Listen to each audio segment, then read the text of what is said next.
जगन्नाथ पुरी दे रहा चौंका देने वाले संकेत। जगन्नाथ पुरी दे रहा चौंका देने वाले संकेत खत्म हुआ कलयुग। जय श्री कृष्णा। राधे राधे मित्रों अभी वर्तमान समय में कलयुग चल रहा है। कलयुग यानी कि कल कलेश का युग। कलयुग से पहले जब अन्य युग थे तब सभी देवी देवता धरती पर निवास करते थे, लेकिन कलयुग के शुरू होते ही सभी देवताओं ने पृथ्वी लोक को छोड़ दिया। लेकिन सिर्फ भगवान जगन्नाथ ही एक ऐसे देवता है जो हमारे सुख दुख में हमेशा हमारे साथ रहते हैं। भगवान जगन्नाथ उड़ीसा के पुरी में रहकर हम सबकी रक्षा करते हैं। पुरी को धरती का वैकुंठ कहा जाता है। वैकुंठ यानी कि जहां पर कुंठा ना हो, दरिद्रता ना हो, निराशा ना हो, आलस्य और अकर्मण्यता ना हो, अर्थात वह स्थान जहां पर भगवान विष्णु निवास करते हो। मित्रों, जगन्नाथ जी कलयुग के राजा हैं और उनका राज तब तक चलेगा जब तक भगवान विष्णु एक बार फिर से कल की अवतार के रूप में धरती पर नहीं आ जाते। भगवान जगन्नाथ ने अपने भक्तों को अनेक लीलाएं दिखाई हैं। उनसे ज्यादा कोई शक्तिशाली नहीं है, उनसे ज्यादा कोई धनवान नहीं है। वे राजा भी हैं और प्रजा भी, वे काल भी हैं और यदि आवश्यकता पड़े तो विकराल भी। मित्रों, जगन्नाथपुरी मंदिर दुनिया का इकलौता ऐसा मंदिर है जिसमें भगवान अपने बड़े भाई, छोटी बहन और अपनी धर्मपत्नी के साथ मंदिर में निवास करते हैं। इस मंदिर में अनेकों रहस्य हैं, अनेकों कहानियां हैं, अनेकों भक्त हैं और अनेकों चमत्कार हैं। यह सब करने वाले इन सब के स्वामी हमारे प्रभु जगन्नाथ जी हैं। मित्रों, धरती का स्वर्ग कहे जाने वाला जगन्नाथपुरी मंदिर लगभग 250 मिलियन साल पुराना है। जैसे जैसे समय बीतता गया वैसे वैसे मंदिर का जीर्णोद्धार करवाया गया और आज आप जो मंदिर का स्वरूप देखते हैं वह हजारों साल की तपस्या का परिणाम है। इन 250 मिलियन सालों में मंदिर कई विचित्र परिस्थितियों से गुजरा है, जैसे कि रेत के नीचे दब जाना, मंदिर पर कई बार मुस्लिम आक्रांताओं द्वारा आक्रमण किया जाना, मुस्लिम आक्रांताओं से जगन्नाथ जी की मूर्तियों को बचाने के लिए कभी नदी, कभी कुएं तो कभी जमीन में दफनाकर छिपाया जाना। मित्रों, क्या आपको पता है कि जगन्नाथ धाम में एक ऐसा तहखाना है जिसमें अपार खजाना छिपा हुआ है और सरकार उसे आपसे छिपा रही है? क्या आप जानते हैं कि भगवान जगन्नाथ को 144 सालों तक छिपकर रहना पड़ा था? आखिर क्यों भगवान जगन्नाथ मंदिर से बाहर झांकते रहते हैं? मित्रों, अपनी पुरानी वीडियोस के माध्यम से अब तक मैंने आपको भगवान जगन्नाथ की मूर्ति बनने तक की कहानी बताई है कि कैसे विश्वकर्मा जी मूर्तियां बना रहे थे, लेकिन रानी के द्वारा कक्ष के द्वार खोले जाने के कारण विश्वकर्मा जी मूर्तियां आधी बनी ही छोड़कर चले गए। इसी वजह से मूर्तियों का कुछ हिस्सा तो ढंग से बना है, लेकिन भगवान के पैर पूरी तरह से विकसित नहीं है। और अब आगे मैं आपको मंदिर के निर्माण की कहानी सुनाऊंगी कि कैसे मंदिर बना, कैसे भगवान जगन्नाथ जी को मंदिर में स्थापित किया गया और ऐसा क्या हुआ कि मंदिर पूरी तरह से रेत के नीचे दब गया। कथा शुरू होती है राजा इंद्रदुम्न से। मित्रों, एक रात राजा विश्राम कर रहे थे, तभी उनके स्वप्न में भगवान विष्णु जी आते हैं और उनसे उत्कल प्रदेश यानी कि उड़ीसा में उनके 4 धामों में से एक यानी कि जगन्नाथ धाम को बनाने को कहते हैं। जब राजा उठते हैं तो उनकी खुशी का ठिकाना नहीं रहता। वे अपने सारे कामों को छोड़कर मंदिर के निर्माण में लग जाते हैं। लेकिन भगवान जगन्नाथ के पवित्र मंदिर का निर्माण करना इतना भी आसान ना था। निर्माण करते समय राजा को कई सारी मुसीबतों का सामना करना पड़ा, जैसे तेज आंधी और तूफान का आना, समुद्र का जल मंदिर में बार बार प्रवेश कर जाना। लेकिन राजा इंद्रदुम्न की पवित्र भक्ति और दृढ़ संकल्प के आगे कोई भी मुसीबत कहां टिक सकती थी। वे सच्चे मन और सच्ची भक्ति से बार बार प्रयास करते रहे और अंततः वे अपने संकल्प में सफल होते हैं और एक भव्य पवित्र मंदिर का निर्माण करवाते हैं जिसे देखकर सारे देवता, सारी सृष्टि उनके इस कार्य से प्रसन्न होती है। अब बस राजा को मंदिर में भगवान जगन्नाथ के विग्रह को स्थापित करवाना था और उसकी प्राण प्रतिष्ठा करवानी बाकी थी। लेकिन यह कार्य पूरी सृष्टि में भगवान ब्रह्मा के अलावा और कोई नहीं कर सकता था।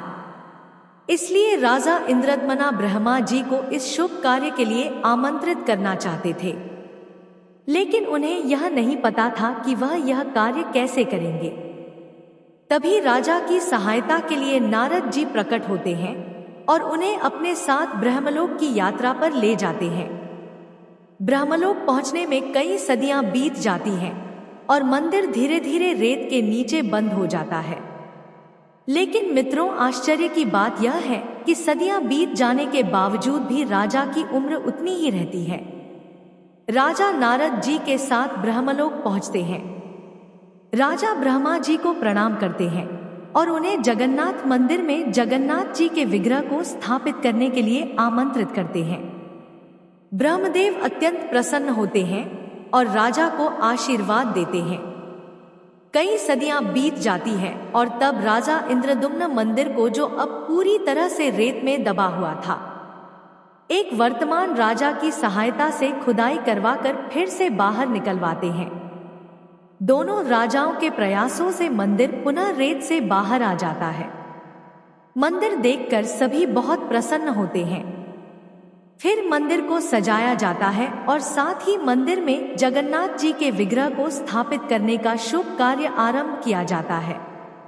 ब्रह्मदेव प्रकट होते हैं, जगन्नाथ जी के विग्रह को स्थापित करते हैं, पूजा करते हैं और उनकी प्राण प्रतिष्ठा भी करते हैं। तब यह कार्य संपन्न होता है। वहां अलग अलग देशों के कई राजा आते हैं और भगवान जगन्नाथ जी पर खूब सोना, आभूषण और हीरे जवाहरात चढ़ाते हैं। उस सारे खजाने को जगन्नाथपुरी मंदिर में सदासदा के लिए एक सीक्रेट तहखाने में छिपा दिया जाता है। मित्रों, इस अपार धन संपदा और खजाने का क्या हुआ, यह मैं आपको इस वीडियो में आगे बताऊंगी। तो मित्रों, इस तरह से निर्मित हुआ 4 धामों में से एक जगन्नाथपुरी धाम, जहां भगवान विष्णु स्वयं भोजन करते हैं और वहां हम उनके दिव्य दर्शन प्राप्त करते हैं। तो अब आप सभी एक बार सच्चे मन से बोलिए जय जगन्नाथ। इसके बाद समय बीतता गया, राजा बदलते गए। प्रत्येक राजा मंदिर का समय समय पर जड़ उद्धार करवाते गए और ऐसे ही मंदिर में होने वाली रस्में और संस्कृतियां जीवित रही। फिर भारत में आए मुस्लिम आक्रमणकारी, जिनकी प्रवृत्ति ही सिर्फ लूटना, तोड़ना और मिटा देना थी। वे हमेशा से हिंदुओं को इस्लाम धर्म स्वीकार करवाना चाहते थे। इसलिए पहले उन्होंने हिंदू मंदिरों को निशाना बनाया, क्योंकि यदि मंदिर ही नहीं रहेंगे तो हिंदू पूजा कहाँ करेंगे। वे ऐसा मानते थे कि यदि वे मूर्तियां तोड़ देंगे तो हिंदू भगवान किसे कहेंगे। कुल मिलाकर वे हिंदुओं का भगवान से भरोसा उठा देना चाहते थे। इसलिए उन्होंने मंदिरों को तोड़ना और लूटना शुरू किया। वे बड़े बड़े एवं भव्य मंदिरों को लूटकर उसका खजाना अपने देश ले जाते थे। बात उस समय की है जब उड़ीसा का नाम उत्कल प्रदेश हुआ करता था। यह बहुत ही समृद्ध प्रदेश था।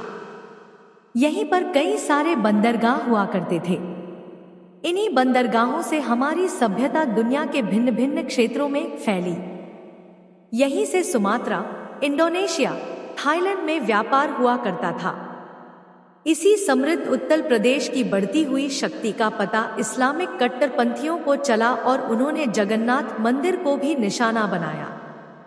मुस्लिम आक्रमणकारियों ने जगन्नाथ मंदिर पर 1-2 नहीं पूरे 17 बार आक्रमण किए। जगन्नाथ मंदिर को तोड़ने एवं लूटने की कोशिश की गई। इन्हीं आक्रमणों के कारण भगवान जगन्नाथ को 144 वर्षों तक मंदिर से बाहर छिपकर रहना पड़ा। चलिए पहले मैं आपको जल्दी से मंदिर पर किए जाने वाले हमलों की जानकारी दे देती हूँ। जगन्नाथ मंदिर को नष्ट करने के लिए पहला हमला वर्ष 13,340 में बंगाल के सुल्तान इलियास शाह ने करवाया था। उस वक्त उड़ीसा उत्कल प्रदेश के नाम से प्रसिद्ध था। उत्कल साम्राज्य के नरेश नरसिंह देव तृतीय ने सुल्तान इलियास शाह से युद्ध किया। बंगाल के सुल्तान ने सैनिकों से मंदिर परिसर में बहुत खून खराबा मचाया और निर्दोष लोगों को मारा। लेकिन राजा नरसिंह देव जगन्नाथ जी की मूर्तियों को बचाने में सफल रहे, क्योंकि उनके आदेश पर मूर्तियों को छुपा दिया गया था। इसके बाद वर्ष 13,360 में दिल्ली के सुल्तान फिरोज शाह तुगलक ने जगन्नाथ मंदिर पर दूसरा हमला किया। मंदिर पर तीसरा हमला वर्ष 1509 में बंगाल के सुल्तान अलाउद्दीन हुसैन शाह के कमांडर इस्माइल गाजी ने किया। उस वक्त उड़ीसा पर सूर्यवंशी प्रताप रुद्रदेव का राज था।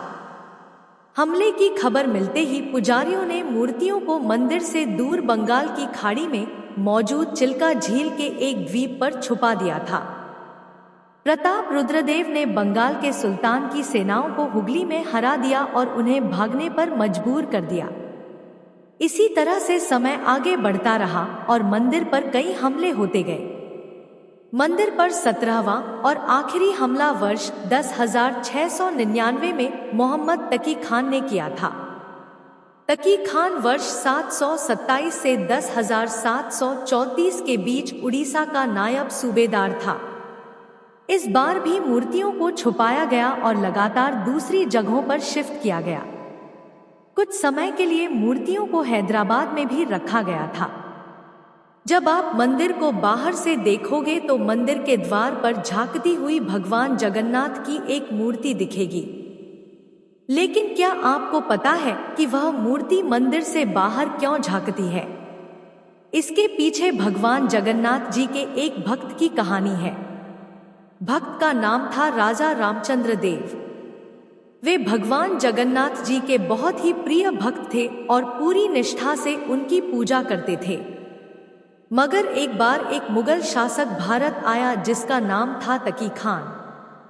तकी खान ने राजा रामचंद्र देव को बंदी बना लिया और उन्हें इस्लाम धर्म स्वीकारने को मजबूर किया, अन्यथा वह उन्हें क्रूरता से मार देता। मजबूरन राजा ने तकी खान की बहन रजिया से विवाह कर लिया। विवाह के बाद राजा स्वतंत्र हो गए, लेकिन अब वे मुस्लिम बन चुके थे। जगन्नाथ मंदिर में सिर्फ हिंदू ही प्रवेश कर सकते हैं, इसलिए जब जब राजा भगवान के दर्शन करने मंदिर जाते उन्हें अंदर जाने नहीं दिया जाता था। इसलिए वे मंदिर के बाहर से ही प्रार्थना करके लौट आते थे। एक दिन भगवान जगन्नाथ राजा के सपने में आते हैं और कहते हैं, तुम मेरा एक वैसा ही विग्रह बनाओ जैसा कि मंदिर में स्थापित है। उस विग्रह को पुजारी के पास ले जाओ। उसी रात भगवान पुजारी के सपने में भी आते हैं और कहते हैं, कल मेरा एक भक्त मेरा विग्रह लेकर आएगा और तुम उसे मंदिर के बाहर ही स्थापित कर देना। अगले दिन ठीक वैसा ही हुआ। पुजारी वह विग्रह मंदिर के बाहर ही स्थापित कर देते हैं। तब से वह जगन्नाथ भगवान का विग्रह मंदिर के बाहर ही स्थापित है, जिसे पतित पावन जगन्नाथ कहा जाता है।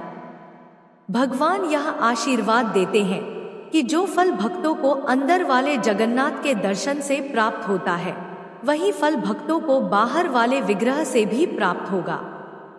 अब जानते हैं उड़ीसा की दिव्यता के बारे में। 16वीं सदी में उड़ीसा जगन्नाथपुरी में अच्युतानंद दास जी का जन्म होता है।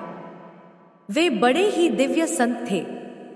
उन्होंने अपनी योग शक्ति के बल पर कई अद्भुत भविष्यवाणी की हैं। उनकी लिखी पुस्तकें भविष्य मालिका के नाम से जानी जाती हैं। अच्युतानंद दास ने 10,318 पुस्तकें भविष्य के विषय पर लिखी।